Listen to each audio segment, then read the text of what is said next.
I just have one little small story from New Orleans that really touched me tremendously on every facet. It was just like one of those, I can't believe I'm like you and I are always like, oh my God, I can't believe we get to do this. This was like the biggest one of those. So this was Hogs for the Cause, the emphasis on raising money for pediatric brain cancer.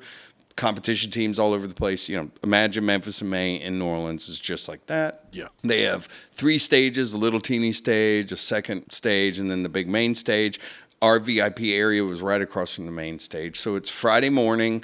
The festival opens up at 3 o'clock in the afternoon. So we're all there 9, 10 in the morning, getting ready, setting up, getting all the stuff together. We're doing all that. And right around 11:30, 12 o'clock, I started hearing this song. And I was like, these people were playing on the main stage, but the festival wasn't open yet. And I was like, holy cow, that's Anders Osborne, who's a very famous blues, Louisiana type musician in the type of music scene that I like, and playing Lafayette, one of my favorite Anders Osborne songs. So I was like, holy cow. So I walked up the stage. Well, they were sound checking. So it was Anders Osborne, George Porter Jr., who's a famous bass player, New Orleans bass player, and it was Devin Allman, his band. So Greg Allman's son from the Allman Brothers. It just was this amazing lineup of musicians that were the main band that night, but they were there early sound checking.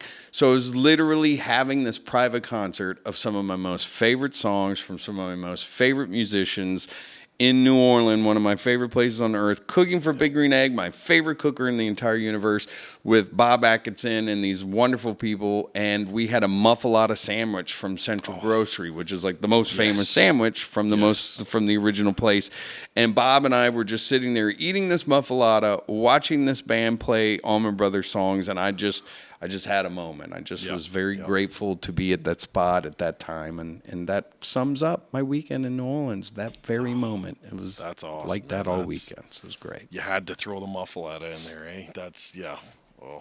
It was, and Bob had never had. Bob has been to New Orleans a bunch. He's been to like 13 jazz fests. He spent quite a lot of time in New Orleans, knows the city well. I don't think he's ever had a muffalata, or if he has, he hasn't had one from the Central Grocery. Regardless, it was a pretty fun experience for us to enjoy this big giant sandwich, sitting there watching this music as we were setting up. It was great. It was a wonderful weekend. Missed you though a lot. I missed you too, brother.